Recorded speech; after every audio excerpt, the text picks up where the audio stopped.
이 국 맛이 도대체 어느 집 음식이요? 숟가락을 내려놓은 사람들이 서로 얼굴을 바라보며 웅성거렸습니다. 상 위에 오른 음식들은 화려하지도 값비싸지도 않았습니다. 그런데도 사람들의 손은 멈추지 않았지요. 이 음식, 그 기울어진 집안 막내 며느리가 만들었다더라. 시집 온 지 얼마 안 된 그 새댁 말이야? 밥도 제대로 못 짓는다던데? 하지만 아무도 몰랐습니다. 이 음식이 만들어진 부엌에서는 시집 온 지 며칠 안 된 막내 새댁이 식은땀을 흘리며 솥 앞에 서 있었고, 그 곁에서 6살짜리 아이 하나가 불을 지휘하고 있었다는 사실을 말입니다. 새댁마님, 지금 불을 줄이세요. 어른보다 침착한 아이, 아이보다 더 어설픈 새댁. 이 부엌에서 시작된 인연은 곧 한 집안의 운명과 한 아이의 앞날을 바꾸게 됩니다. 지금부터 어설펐던 막내 새댁과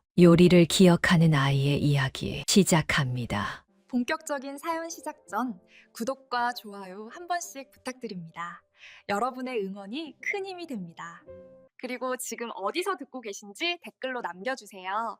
댓글 남겨주신 분들께는 제가 한 분 한 분 인사드리겠습니다. 옛날 옛적 조선 후기 어느 작은 고을에 대대로 이름을 날리던 양반가가 있었습니다. 그러나 세월은 무정하여 한때 화려하던 집안도 이제는 기울어진 기와 틈새로 빗물이 새어 들어오는 신세가 되고 말았지요. 봄바람이 살랑이던 3월, 집안에 막내 며느리가 들어왔습니다. 새댁의 이름은 연희였습니다. 19 나이에 시집 온 연희는 마을 안쪽 가난한 선비 집안의 외동딸이었지요. 혼례를 치른 첫날 밤, 연희는 잠을 이룰 수 없었습니다. 낯선 집, 낯선 사람들, 그리고 시댁 식구들의 차가운 눈빛이 가슴을 짓눌렀지요. 저런 손으로 무슨 살림을 한단 말이냐. 낮 동안 들었던 수군거림이 귓전에 맴돌았습니다. 연희는 한숨을 내쉬며 자리에서 일어났지요. 달빛이 창호지를 희미하게 비추는 깊은 밤, 연희는 목이 말라 부엌으로 향했습니다. 그런데 부엌 쪽에서 희미한 불빛이 새어 나오는 것이 아니겠습니까? 누가 이 밤중에? 연희는 조심스럽게 부엌 문을 열었습니다. 그리고 그 자리에 멈춰 섰지요. 작은 아이가 부엌 한가운데 쪼그려 앉아 있었습니다. 6살쯤 되어 보이는 아이는 능숙한 손놀림으로 무언가를 썰고 있었습니다. 칼을 쥔 손은 전혀 떨리지 않았고 재료를 다루는 솜씨는 어른 못지않았지요. 연희는 숨을 죽인 채 지켜보았습니다. 아이는 솥에 물을 붓고 된장을 풀고 썰어둔 무와 파를 넣었습니다. 불 조절도 능숙했지요. 작은 손으로 장작을 더하고 빼면서 불의 세기를 맞추었습니다. 국물이 보글보글 끓어오르자 구수한 냄새가 부엌을 가득 채웠습니다. 누구냐? 연희가 조심스럽게 물었습니다. 아이는 깜짝 놀라 고개를 들었지요. 달빛에 비친 아이의 얼굴은 여윈 듯했지만 눈빛만큼은 또렷했습니다. 아이는 한동안 말없이 연희를 바라보았습니다. 연희도 아이를 바라보았지요. 너는 누구냐? 복동이요. 형님 댁에서 맡겨진 조카입니다. 아이의 목소리는 작고 떨렸습니다. 연희는 그제야 이 아이가 집안 식구라는 것을 깨달았지요. 이 밤중에 왜 혼자 국을 끓이는 게냐? 배가 고파서요. 그리고 어머니 맛을 잊지 않으려고요. 연희의 가슴이 철렁 내려앉았습니다. 6살 아이가 홀로 부엌에서 배고픔을 달래고 있었다니 말입니다. 한 모금만 맛봐도 되겠느냐? 복동이는 작은 그릇에 국을 떠주었습니다. 연희가 국을 한 모금 마시는 순간 그녀의 눈이 커졌습니다. 이은 어찌 이리 맛있느냐? 구수하면서도 깔끔한 맛이었습니다. 된장의 진한 풍미가 입안 가득 퍼졌지요. 그날 밤 이후 연희는 복동이를 잊을 수 없었습니다. 이튿날 새벽 연희는 동이 트기도 전에 부엌으로 향했습니다. 시어머니가 차갑게 던진 말이 귓전에 맴돌았지요. 내일 아침상은 내가 차리거라. 부엌은 어둡고 컴컴했습니다. 연희는 떨리는 손으로 부싯돌을 쳤지요. 한참을 애써 겨우 불을 붙였지만 불길은 연기만 자욱하게 피워 올렸습니다. 연기에 목이 메어 기침을 하면서도 연희는 밥을 지었습니다. 아니, 지으려 애를 썼지요. 물은 얼마나 부어야 하는지, 불은 얼마나 떼야 하는지 도무지 알 수가 없었습니다. 한 식경쯤 지났을까요? 부엌에서 탄내가 진동했습니다. 이런 연희가 솥뚜껑을 열자 까맣게 탄 밥알들이 드러났습니다. 밥은 밥대로 타고 물은 물대로 넘쳐흘러 부엌 바닥이 온통 질척거렸지요. 국을 끓이려다 손을 대었고 나물을 무치려다 그릇을 깨뜨렸습니다. 연희의 이마에는 땀이 송골송골 맺혔고 치마폭은 온갖 국물로 얼룩졌지요. 해가 중천에 떠오를 무렵 상을 받은 시어머니의 얼굴이 굳어졌습니다. 이게 무슨 꼴이냐. 탄 밥, 짜디짠 국, 무르게 익은 나물. 시누이 춘섬은 코웃음을 쳤습니다. 언니, 이런 상을 받느니 굶는 게 낫겠어요. 연희는 그저 두 손을 모은 채 고개를 숙일 뿐이었습니다. 그날 밤 연희는 다시 부엌으로 향했습니다. 복동이가 있을 것 같았지요. 과연 복동이는 부엌 구석에 쪼그려 앉아 있었습니다. 연희를 보자 놀란 표정을 지었지요. 새댁마님, 복동아. 연희는 복동이 앞에 앉았습니다. 그리고 솔직하게 말했지요. 나는 음식을 만들 줄 모른단다. 오늘도 밥을 태우고 국을 짜게 만들었어. 복동이는 조용히 고개를 끄덕였습니다. 봤어요. 부엌에서 연기가 많이 났어요. 복동아, 너는 어찌 그리 잘하느냐? 누가 가르쳐 주었느냐? 복동이는 고개를 저었습니다. 아무도 안 가르쳐 줬어요. 그냥 어머니 하시는 걸 봤어요. 그리고 맛을 기억했어요. 맛을 기억한다니? 네, 혀는 거짓말을 안 해요. 한 번 맛본 건 잊어버리지 않아요. 어머니가 그러셨어요. 음식은 거짓말을 안 한다고요. 연희는 복동이의 작은 손을 바라보았습니다. 칼에 베인 자국, 불에 댄 흔적이 군데군데 남아 있었지요. 복동아, 나에게 가르쳐 줄 수 있겠느냐? 복동이는 놀란 듯 연희를 올려다보았습니다. 양반집 새댁이 자신에게 배우겠다고 하다니 말입니다. 제가요? 그래, 내가 내 선생님이 되어다오. 나는 정말로 배우고 싶구나. 복동이는 잠시 망설이다 천천히 고개를 끄덕였습니다. 네, 제가 아는 것은 많지 않지만 알려드릴게요. 연희는 처음으로 환하게 웃었습니다. 그날 밤 달은 유난히 밝았습니다. 부엌 구석에서 피어오르는 작은 불빛처럼 두 사람 사이에 무언가가 시작되고 있었습니다. 복동이는 조용히 말했습니다. 새댁마님, 먼저 불 지피는 법부터 알려드릴게요. 불을 제대로 다루지 못하면 아무것도 할 수 없어요. 연희는 고개를 끄덕이며 복동이의 말에 귀 기울였습니다. 6살 아이의 목소리는 작았지만 그 속에는 놀라운 지혜가 담겨 있었지요. 아이는 한동안 말없이 연희를 바라보았습니다. 연희도 아이를 바라보았지요. 그때 연희는 깨달았습니다. 이 아이가 남편의 조카, 형님 댁에서 맡겨진 아이라는 것을 말입니다.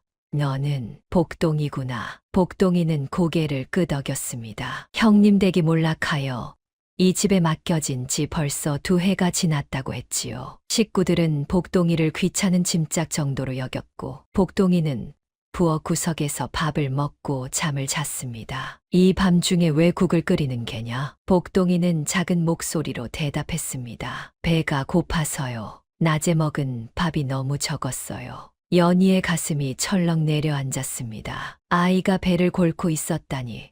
그것도 이 집안에서 말입니다.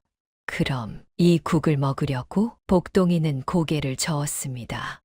아니요, 맛을 잊어버릴까 봐요. 어머니가 끓여주시던 국 맛을 잊지 않으려고 밤마다 끓여요. 연희는 가슴이 먹먹해졌습니다. 어린 나이에 부모와 떨어져 이 집에 얹혀 사는 아이가 어머니의 맛을 기억하려 애쓰는 모습이 애처로웠지요. 한 모금만 맛봐도 되겠느냐? 복동이는 잠시 망설이다 작은 그릇에 국을 떠주었습니다. 연희가 국을 한 모금 마시는 순간 그녀의 눈이 커졌습니다. 이은 구수하면서도 깔끔한 맛이었습니다. 된장의 진한 풍미가 입안 가득 퍼졌고 무는 달콤하면서도 아삭한 식감을 유지하고 있었지요. 장터 국밥집보다 나은데 연희는 믿을 수 없다는 듯 복동이를 바라보았습니다. 6살 아이가 끓인 국이 어찌 이리 맛있단 말입니까? 복동이는 조용히 말했습니다. 혀는 거짓말을 안 해요. 한 번 맛본 건 잊어버리지 않아요.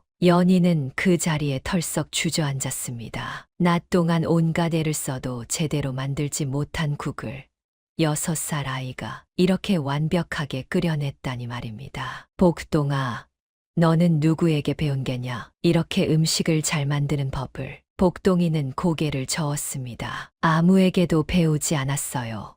그냥 어머니가 하시던 걸 봤어요. 그리고 맛을 기억했어요. 아이의 목소리는 담담했지만 그 속에는 깊은 슬픔이 배어 있었습니다. 어머니는 말씀하셨어요. 음식은 거짓말을 안 한다고요. 정성을 담으면 맛으로 말해준다고요. 연희는 복동이의 작은 손을 바라보았습니다. 칼에 베인 자국, 불에 댄 흔적이 군데군데 남아 있었지요. 이 아이는 배고픔 속에서, 외로움 속에서 스스로 살아남는 법을 배운 것입니다. 복동아, 연희는 처음으로 아이를 똑바로 보았습니다. 그리고 깨달았지요. 이 집에서 가장 어리고 보잘것없어 보이는 이 아이가 사실은 가장 놀라운 재주를 지니고 있다는 것을 말입니다. 나에게 가르쳐 줄 수 있겠느냐? 음식 만드는 법을. 복동이는 놀란 듯 연희를 올려다보았습니다. 그리고 천천히 고개를 끄덕였지요. 그날 밤,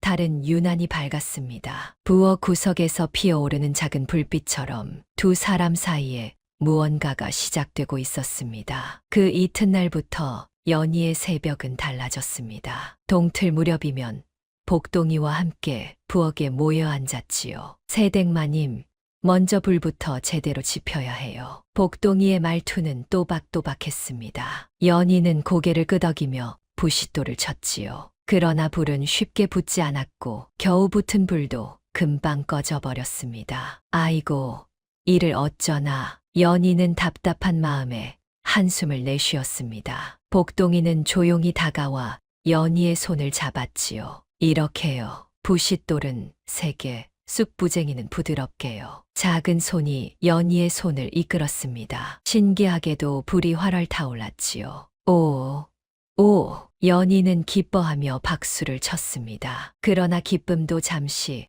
칼질을 할 차례가 되자 또다시 난관에 부딪혔습니다. 물을 썰려는데 칼이 비스듬히 나가버렸고 팔을 다지려다 도마에서 굴러떨어졌지요. 복동이는 답답한 듯 작은 한숨을 내쉬었습니다. 새댁마님, 칼은 이렇게 잡으셔야 해요. 그러나 연희의 손은 여전히 어설펐습니다. 무는 두껍게, 판은 너무 잘게 썰렸지요. 복동이는 인내심을 발휘하며 계속 가르쳤습니다. 괜찮아요. 처음부터 잘하는 사람은 없어요. 며칠이 지나자 연희의 솜씨가 조금씩 나아졌습니다. 불은 더 이상 꺼지지 않았고 칼질도 제법 모양새를 갖추기 시작했지요. 복동이는 조용히 미소 지었습니다. 6월 초순, 마을에 큰 소식이 전해졌습니다. 고을원님의 회가변이 열린다는 것이었지요. 이번 잔치는 그야말로 대단할 게다. 인근 고을의 양반들이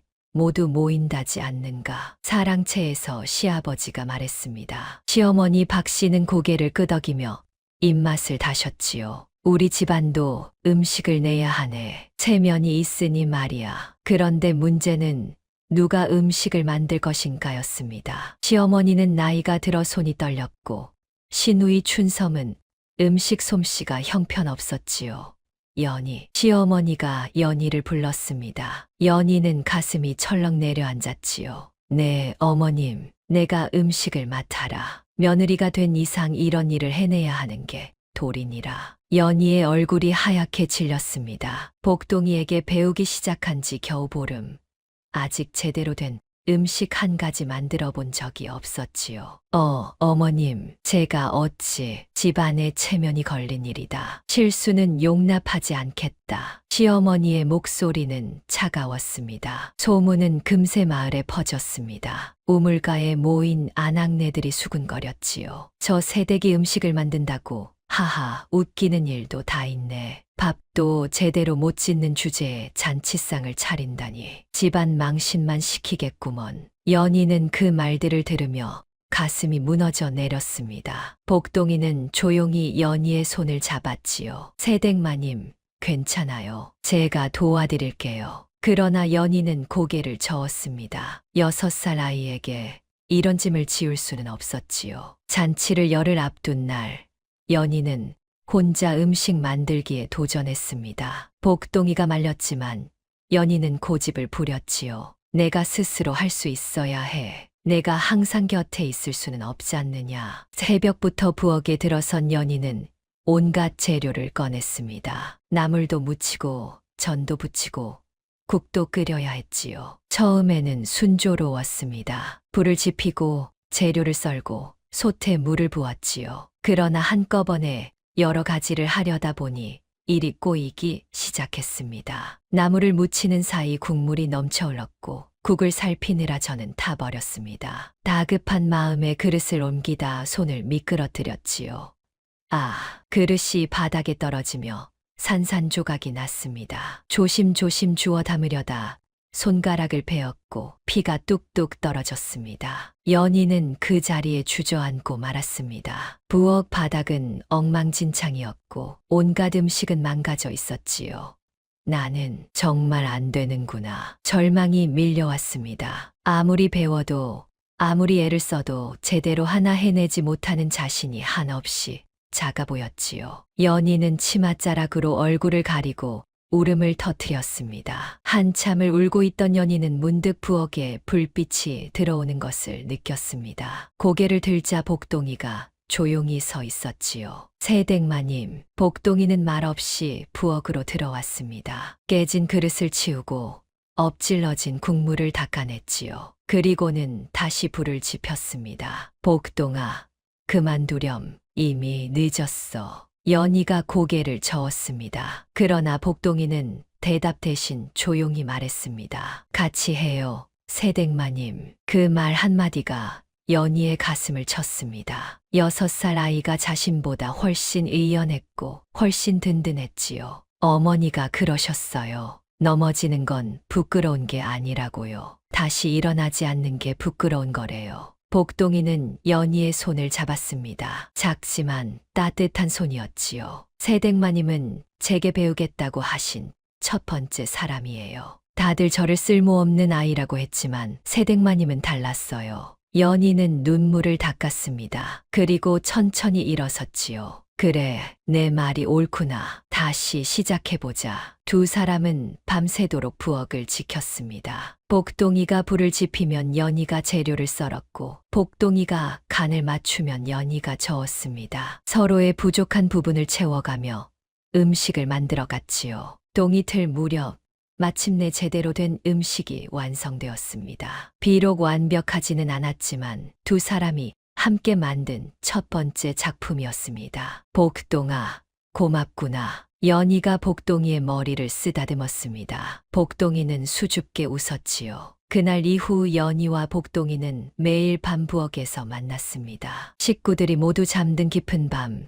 두 사람만의 시간이었지요. 새댁마님, 오늘은 나물 무치는 법을 알려드릴게요. 복동이는 시금치를 삶아 찬물에 헹구었습니다. 그리고 물기를 꼭 짜내며 말했지요. 물기를 제대로 짜야 간이 배어요. 너무 세게 짜면 나물이 부서지고 너무 약하게 짜면 물이 나와요. 연희는 고개를 끄덕이며 따라했습니다. 처음에는 힘 조절이 어려웠지만 복동이가 손을 잡아주며 가르쳐 주었지요. 이 정도면 돼요. 느낌이 오시죠? 그래. 이제 알 것 같구나. 연희는 점점 손에 힘이 들어가기 시작했습니다. 칼질도 빨라졌고 불 조절도 능숙해졌지요. 복동이는 설명하는 법을 배워갔습니다. 된장은 이렇게 풀어야 해요. 한쪽으로만 풀면 덩어리가 생겨요. 참기름은 마지막에 넣어야 향이 살아요. 무는 얇게 썰수록 빨리 익지만 너무 얇으면 맛이 없어요. 밤마다 부엌에서는 작은 불빛이 새어 나왔습니다. 달빛이 창호지를 비추고 솥에서는 김이 모락모락 피어올랐지요. 어느 날 밤 연희가 물었습니다. 복동아, 너는 외롭지 않니? 부모님과 떨어져 지내는 게. 복동이는 잠시 손을 멈추었습니다. 그리고 조용히 대답했지요. 외로워요. 하지만 부엌에 있으면 어머니 생각이 나요. 어머니 냄새가 나는 것 같아요. 연희의 가슴이 먹먹해졌습니다. 그녀는 복동이를 끌어안았지요. 이제 나도 함께 있잖니. 내가 외로울 때면 언제든 부엌으로 오렴. 복동이는 연희의 품에서 작게 고개를 끄덕였습니다. 부엌은 이제 두 사람만의 비밀 장소가 되었습니다. 세상이 그들을 어떻게 보든 이곳에서만큼은 선생과 제자, 아니 서로를 아끼는 두 사람이었지요. 시간이 흐르면서 연희의 솜씨는 눈에 띄게 좋아졌습니다. 아침상을 받은 시어머니의 얼굴에서 인상이 조금씩 펴지기 시작했지요. 오늘 국은 그런대로 먹을만 하구나. 그 한마디에 연희는 가슴이 뿌듯했습니다. 복동이도 조용히 미소 지었지요. 잔치가 이틀 앞으로 다가왔습니다. 연희는 떨렸지만 이제는 혼자가 아니었습니다. 곁에 복동이가 있었고 밤마다 함께 연습한 시간들이 있었지요. 두 사람은 마주보며 고개를 끄덕였습니다. 이제 준비는 끝났습니다. 잔치를 하루 앞둔 날 아침, 연희는 평소보다 더 일찍 일어났습니다. 오늘은 마지막 연습을 할 날이었지요. 부엌에서는 이미 복동이가 재료를 손질하고 있었습니다. 두 사람은 말없이 서로를 바라보며 미소 지었지요. 그리고는 능숙한 손놀림으로 음식을 만들기 시작했습니다. 된장국, 나물, 전, 김치 하나하나 정성을 다해 만들었습니다. 복동이가 불을 조절하면 연희가 간을 맞추었고 연희가 재료를 썰면 복동이가 조리법을 일러주었지요. 새댁마님, 이제 정말 잘하세요. 복동이의 말에 연희는 수줍게 웃었습니다. 다 내 덕분이란다. 복동아, 한 식경쯤 지났을까요? 구수한 냄새가 부엌을 가득 채웠습니다. 연희는 국 맛을 보며 고개를 끄덕였지요. 이 정도면 되겠구나. 그때였습니다. 부엌 문이 스르륵 열리며 누군가 들어왔습니다. 연희와 복동이는 깜짝 놀라 돌아보았지요. 시어머니 박 씨였습니다. 어머님. 연희는 황급히 일어서며 치맛자락을 털었습니다. 복동이는 재빨리 구석으로 물러났지요. 시어머니는 말없이 부엌을 둘러보았습니다. 그녀의 눈빛은 차갑고 날카로웠습니다. 연희는 가슴이 쿵쾅거렸지요. 이 이른 아침에 무엇을 하는 게냐? 그게 내일 잔치 음식을 미리. 시어머니는 코웃음을 쳤습니다. 그러나 문득 솥에서 피어오르는 김 냄새를 맡더니 걸음을 멈추었지요. 시어머니는 천천히 솥 앞으로 다가왔습니다. 그리고는 국자로 국을 한 그릇 떠서 맛을 보았지요. 연희는 숨을 죽였습니다. 복동이도 작게 몸을 움츠렸습니다. 시어머니는 한참 동안 말이 없었습니다. 그저 국을 한 모금, 또 한 모금 마실 뿐이었지요. 그리고는 그릇을 다 비웠습니다. 어머님, 입에 안 맞으시면 누가 안 맞는다 했느냐? 시어머니의 목소리가 들렸습니다. 연희는 고개를 들었지요. 시어머니의 얼굴에는 처음 보는 표정이 떠올라 있었습니다. 이 국은 내가 젊었을 적 시어머니께서 끓여주시던 맛이구나. 연희는 믿을 수 없다는 듯 눈을 깜빡였습니다. 시어머니는 나물도 한 젓가락 집어 먹었습니다. 전도 맛보았지요. 그리고는 긴 한숨을 내쉬었습니다. 내가 이런 솜씨를 지녔을 줄은 몰랐구나. 어머님, 내일 잔치 내게 맡기마. 이 정도면 집안 체면을 세울 수 있겠다. 시어머니는 그 말을 남기고 부엌을 나갔습니다. 연희는 그 자리에 멍하니 서 있었지요. 복동이가 조용히 다가와 연희의 손을 잡았습니다. 축하해요, 새댁마님. 연희는 그제야 눈물이 핑 돌았습니다. 처음으로 인정받은 순간이었지요. 그녀는 복동이를 꼭 끌어안았습니다. 복동아, 우리가 해냈구나. 그날 이후 부엌에서 욕소리는 들리지 않았습니다. 시어머니는 여전히 무뚝뚝했지만 연희를 보는 눈빛이 조금씩 부드러워졌지요. 잔치 전날 밤 연희와 복동이는 마지막 점검을 하고 있었습니다. 내일 사용할 재료를 확인하고 순서를 다시 한번 되짚었지요. 새댁마님, 걱정 마세요. 잘 될 거예요. 복동이의 말에 연희는 고개를 끄덕였습니다. 그런데 문득 복동이의 얼굴을 보니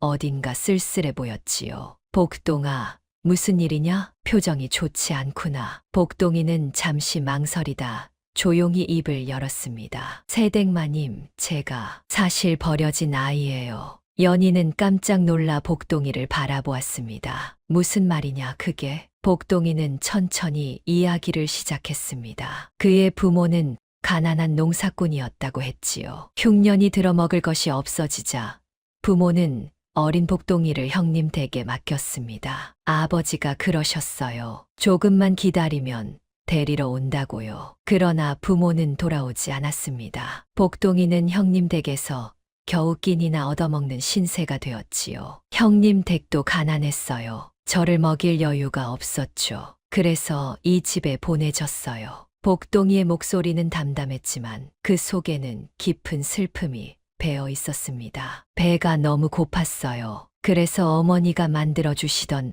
음식을 떠올렸어요. 그 맛을 잊지 않으려고 밤마다 혼자 부엌에서 연습했어요. 연희는 가슴이 미어지는 것 같았습니다. 6살 아이가 홀로 배고픔을 견디며 음식을 만들었다니 말입니다. 어머니는 말씀하셨어요. 음식에는 마음이 담긴다고요. 정성을 다하면 맛으로 말해준다고요. 복동이는 작은 손으로 눈물을 닦았습니다. 저는 음식을 만들 때만 외롭지 않아요. 어머니가 곁에 계신 것 같아요. 연희는 복동이를 꼭 끌어안았습니다. 복동아, 이제는 내가 있잖니. 내가 외로울 때면 언제든 나를 찾으렴. 복동이는 연희의 품에서 작게 고개를 끄덕였습니다. 새댁마님, 제가 이 집에 온 지 2해가 넘었어요. 그동안 저를 사람으로 대해준 건 새댁마님이 처음이에요. 연희는 복동이의 등을 토닥였습니다. 달빛이 창호지를 비추고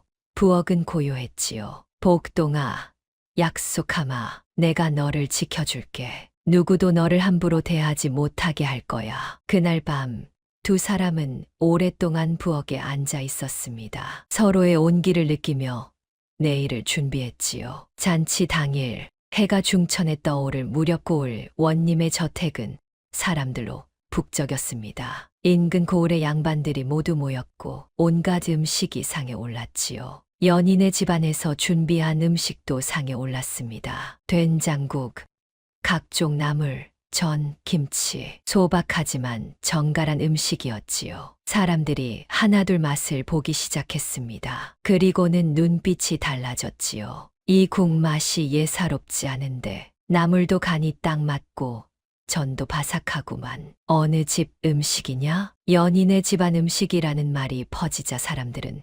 놀라워했습니다. 몰락한 양반가에서 이런 솜씨가 나올 줄은 몰랐던 것이지요. 시어머니는 뿌듯한 얼굴로 사람들의 칭찬을 받았습니다. 연희도 조용히 미소 지었지요. 그런데 그때였습니다. 마을에서 가장 큰 주막을 운영하는 최 부자가 다가왔습니다. 이 음식을 누가 만들었소? 시어머니가 대답했습니다. 저희 집 막내 며느리가 만들었습니다. 최 부자는 연희를 위아래로 훑어보았습니다. 그의 눈빛은 탐욕스러웠지요. 이 솜씨라면 혹시 누구에게 배웠소? 연희는 당황하며 대답했습니다.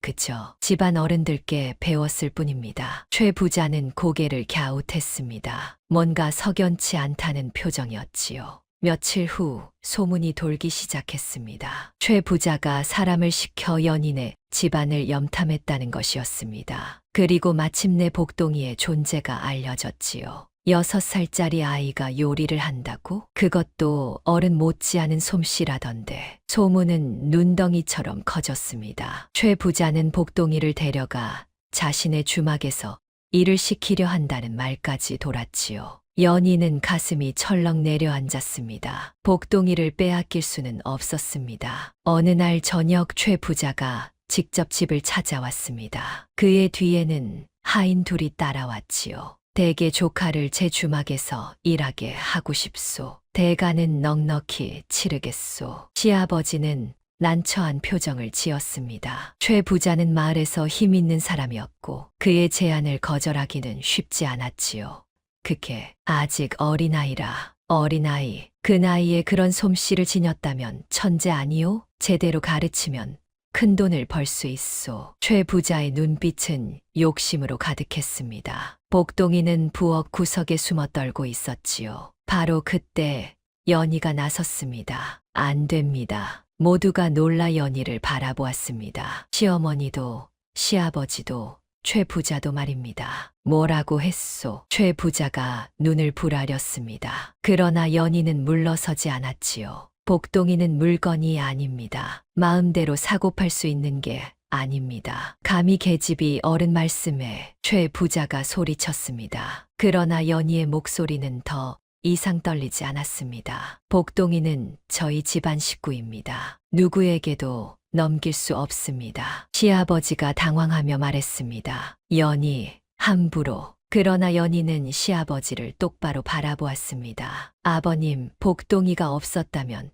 잔치 음식도 없었습니다. 그 아이 덕분에 집안 체면을 세웠습니다. 이제 와서 그 아이를 내줄 수는 없습니다. 최 부자는 코웃음을 쳤습니다. 좋소. 그럼 내일 고을원님께 이 일을 말씀드리겠소. 천재 아이를 숨겨두고 제대로 교육시키지 않는 것도 문제가 아니겠소. 최 부자는 그렇게 말하고 돌아섰습니다. 연희는 주먹을 꽉 쥐었지요. 그날 밤 연희는 복동이를 불렀습니다. 복동아, 겁내지 마라. 내가 반드시 너를 지켜낼 테니. 복동이는 연희의 손을 꼭 잡았습니다. 새댁마님, 저 때문에 댁이 고생하시는 게 아닐까요? 아니란다. 내가 있어서 내가 이만큼 잘할 수 있었어. 이제는 내가 너를 지킬 차례야. 연희의 눈빛은 단호했습니다. 어설프고 눈치 없던 새댁은 더 이상 없었지요. 지켜야 할 것이 생긴 사람의 눈빛이었습니다. 이튿날 아침 일찍 최 부자는 정말로 고을 원님을 찾아갔습니다. 그리고 복동이의 재능을 관하에서 관리해야 한다고 주장했지요. 원님, 저 아이는 나라님께 바쳐야 할 인재입니다. 몰락한 양반가에 묻혀 있을 아이가 아닙니다. 고을 원님은 심각한 얼굴로 고개를 끄덕였습니다. 그 말도 일리가 있구먼. 아이를 데려오도록 하시오. 소식을 들은 연희는 황급히 관아로 달려갔습니다. 복동이를 데리고 말이지요. 관아 마당에는 이미 사람들이 모여 있었습니다. 최 부자는 득이양양한 표정을 짓고 있었지요. 원님, 저 아이가 바로 복동이입니다. 고을 원님은 복동이를 내려다보았습니다. 내가 음식을 잘 만든다지. 복동이는 고개를 끄덕였습니다. 원님은 하고 턱을 쓸었지요. 그럼 지금 당장 음식을 만들어 보거라. 내가 직접 맛을 보겠다. 연희는 가슴이 쿵쾅거렸습니다. 그러나 복동이는 침착했지요. 무엇을 만들면 될까요? 간단한 국 하나만 끓여보거라. 관아 부엌으로 안내된 복동이는 재료를 살폈습니다. 그런데 문제가 생겼지요. 된장이 상해 있었습니다.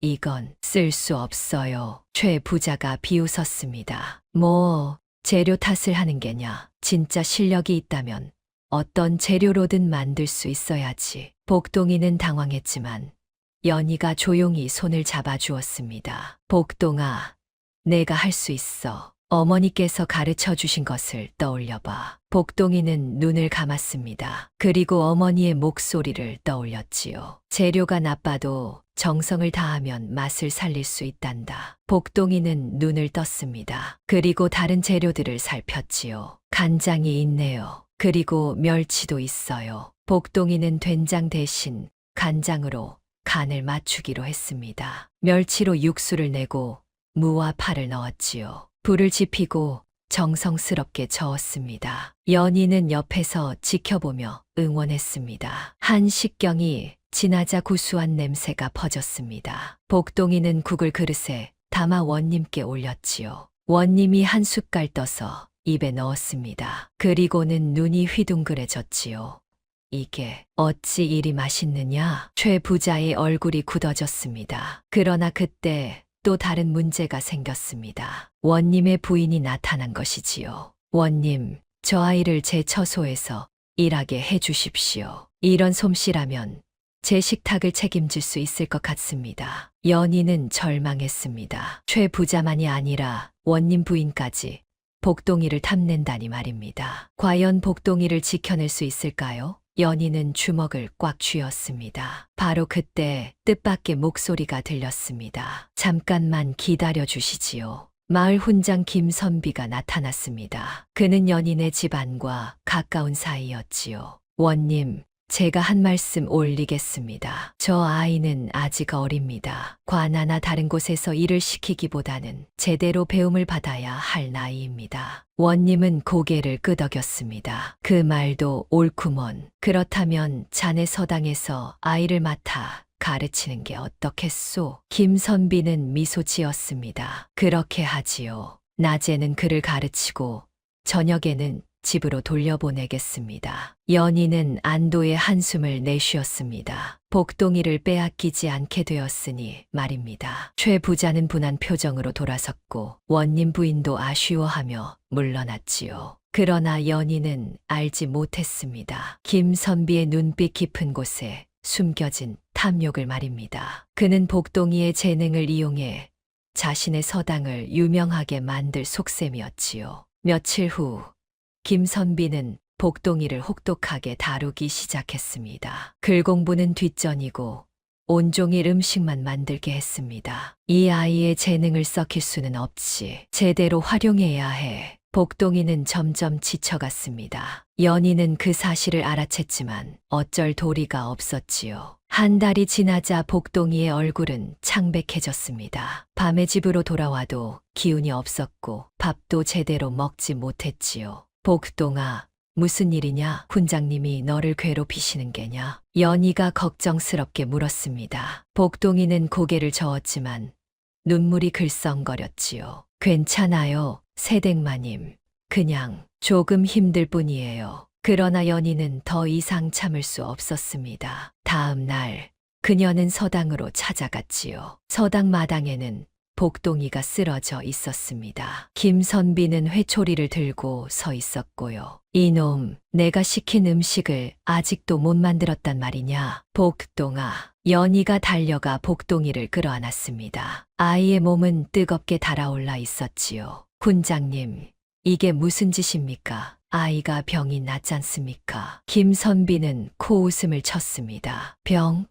게으름을 피우는 것이지. 이 아이는 천재라면 이 정도는 해낼 수 있어야지. 연희는 분노로 온몸이 떨렸습니다. 당장 복동이를 돌려주십시오. 더 이상 이곳에 보낼 수 없습니다. 뭐라고? 원님께서 정하신 일인데 함부로 거역하겠다는 게냐? 김선비가 위협적으로 다가왔습니다. 연희는 복동이를 꼭 안은 채 물러서지 않았지요. 원님께 말씀드리겠습니다. 훈장님이 아이를 학대했다고요. 학대, 증거가 있느냐? 김선비는 비웃었습니다. 그의 말이 맞았습니다. 아무도 복동이의 편을 들어주지 않을 것이었지요. 연희는 복동이를 업고 집으로 돌아왔습니다. 아이는 고열에 시달리며 헛소리를 했습니다. 어머니.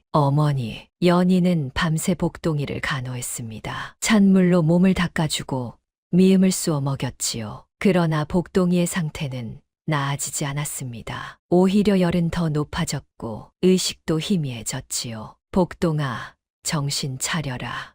제발. 연희는 울면서 복동이를 흔들었습니다. 그때 시어머니가 방에 들어왔습니다. 의원을 불러야겠구나. 하지만 어머님, 우리 집에 의원을 부를 돈이 내가 간직하던 비녀를 팔겠다. 어서 의원을 불러오너라. 시어머니의 목소리는 단호했습니다. 연희는 고개를 숙여 절했지요. 의원이 와서 복동이를 진찰했습니다. 과로로 인한 열병입니다. 며칠간 푹 쉬고 약을 쓰면 나을 것입니다. 의원이 약을 지어주고 갔습니다. 연희는 밤낮으로 복동이를 돌보았지요. 사흘째 되는 날, 김선비가 집을 찾아왔습니다. 아이를 돌려보내시오. 원님께서 약속하신 일입니다. 연희가 나섰습니다. 복동이는 이제 서당에 보내지 않겠습니다. 감히 원님의 명을 거역하겠다는 게냐? 복동이는 물건이 아닙니다. 마음대로 부려먹을 수 있는 존재가 아닙니다. 연희의 목소리는 떨리지 않았습니다. 김선비는 분한 표정으로 돌아섰지요. 좋다. 원님께 고하겠다. 각오하시오. 그날 밤 연희는 복동이의 손을 잡고 있었습니다. 아이는 조금씩 의식을 되찾고 있었지요. 세댁마님, 복동아, 깨어났구나. 연희는 기쁨의 눈물을 흘렸습니다. 미안해요, 세댁마님. 제가 약해서. 아니란다. 네, 잘못이 아니야. 모두 어른들이 잘못한 거야. 복동이는 연희의 손을 꼭 잡았습니다. 세댁마님, 저는 서당에 다시 가고 싶지 않아요. 걱정하지 마라. 내가 반드시 지켜줄 테니. 연희는 다짐했습니다. 어떤 일이 있어도 복동이를 지키겠다고 말입니다. 그러나 그녀는 알지 못했습니다. 더 큰 시련이 기다리고 있다는 것을 말이지요. 며칠 후 관아에서 통지가 왔습니다. 복동이를 원님께 바치라는 명령이었습니다. 연희는 절망했습니다. 이제 어찌해야 할까요? 바로 그날 밤 뜻밖의 손님이 찾아왔습니다. 잔치 때 복동이의 음식을 맛보았던 한 양반이었지요. 실례가 되지 않는다면 잠시 이야기를 나눌 수 있겠습니까? 그는 이웃 고을에서 온 정판서의 집사였습니다. 정판서는 한양에서 벼슬을 하다 낙향한 인물로 고을에서 명망이 높았지요. 저희 판서님께서 아이의 소문을 들으셨습니다. 그리고 제게 편지를 보내셨지요. 집사는 품에서 편지를 꺼냈습니다. 판서님께서는 어린 인재를 키우는 일에 관심이 많으십니다. 복동이를 훈장에게 맡기는 것이 아니라 제대로 된 스승 밑에서 배우게 하고 싶다고 하셨습니다. 연희는 조심스럽게 물었습니다. 그것이 복동이에게 어떤 의미입니까? 판서님께서는 복동이를 양자로 드리고 싶어 하십니다. 그렇게 되면 복동이는 양반의 신분이 되고 누구도 함부로 대할 수 없게 됩니다. 연희는 깜짝 놀랐습니다. 복동이가 양반이 된다니 말입니다. 하지만 복동이는 요리를 좋아합니다. 양반이 되면 부엌일을 할 수 없지 않습니까? 집사는 미소 지었습니다. 판서님께서는 그 점도 생각하셨습니다. 복동이에게 글공부도 시키되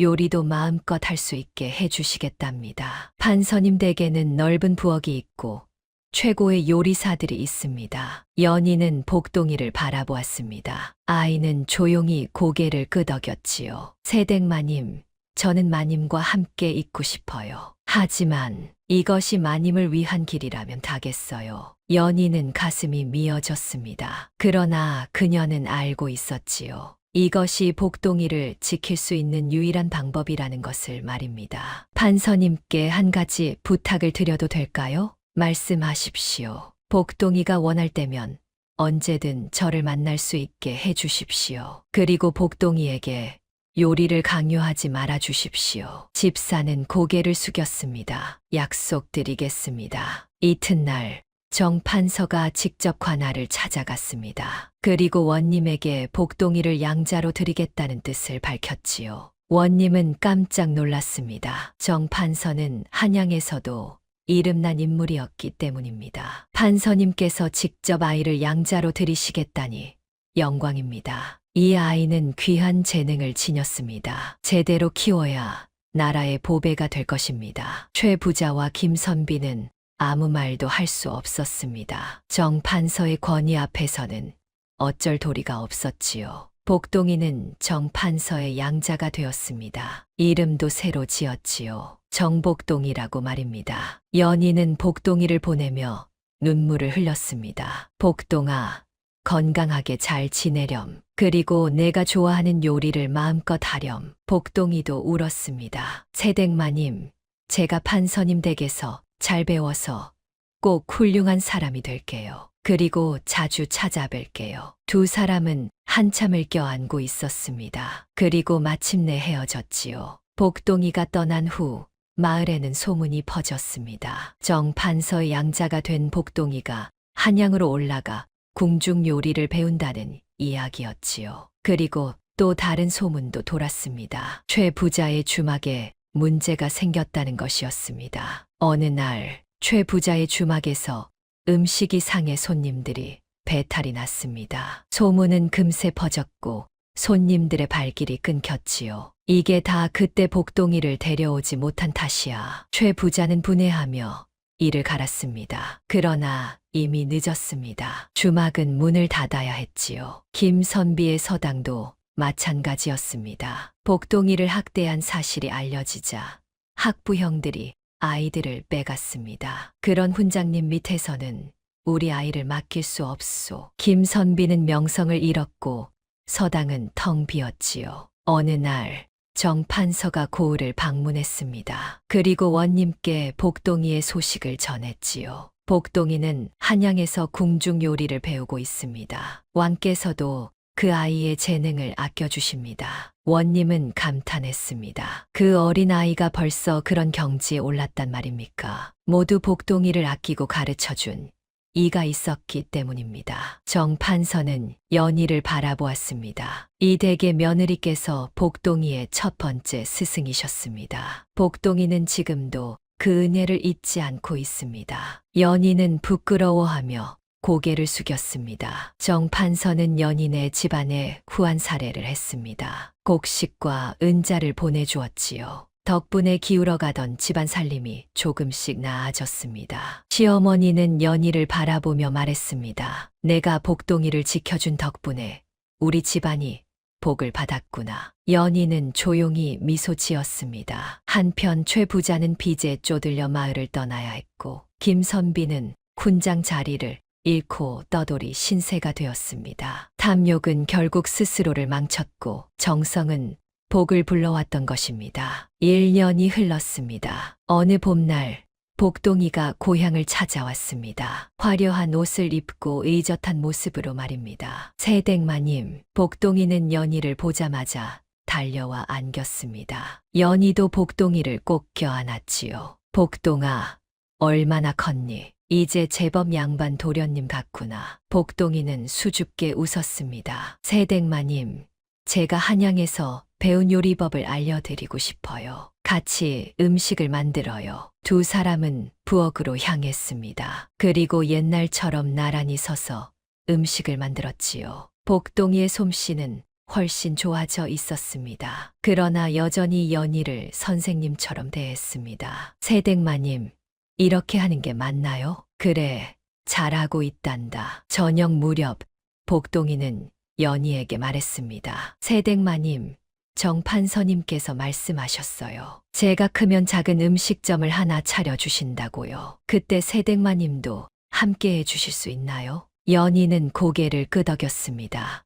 물론이지. 우리 함께 멋진 음식점을 만들자꾸나. 복동이는 환하게 웃었습니다. 그날 밤 연희는 창밖의 달을 바라보았습니다. 한 해 전 어설프고 손놀림도 느렸던 자신을 떠올렸지요. 그리고 부엌 구석에서 혼자 음식을 만들던 어린 복동이도 생각났습니다. 세상 사람들은 복동이를 천재라고 불렀습니다. 그러나 연희는 알고 있었지요. 복동이의 재능은 하늘에서 떨어진 것이 아니라 배고픔과 외로움 속에서 스스로 일궈낸 것이라는 사실을 말입니다. 그리고 자신도 마찬가지였습니다. 어설펐기에 배웠고 몰랐기에 귀 기울였습니다. 시어머니는 이제 연희를 진짜 며느리로 대했고 마을 사람들도 그녀를 존중했습니다. 모든 것은 복동이라는 작은 아이를 만나면서 시작되었습니다. 그리고 그 아이를 지키려는 마음에서 비롯되었지요. 연희는 조용히 중얼거렸습니다. 복동아, 고맙다. 내가 나를 자라게 해주었어. 달빛은 부엌을 환하게 비추었습니다. 그곳에는 두 사람이 함께 만든 음식의 향기가 아직도 남아 있었지요. 옛말에 백절불굴이라는 말이 있습니다. 어떠한 난관에도 굽히지 않고 이겨나간다는 뜻이지요. 세상은 재능만으로 움직이지 않았습니다. 사람을 품는 손이, 정성을 다하는 마음이 결국 가장 큰 불이 되었습니다. 어설펐던 막내 새댁은 이제 없습니다. 그 자리에는 누군가를 지킬 줄 아는 의연한 여인이 서 있었지요. 그리고 버려진 아이였던 복동이는 이제 나라의 보배가 되었습니다. 두 사람이 함께 걸어온 길이 그것을 증명했습니다. 다음 영상을 빠르게 만나보시려면 좋아요와 구독을 눌러주세요. 그럼 더 재미있는 영상으로 찾아뵙겠습니다. 모두 행복한 하루 보내세요.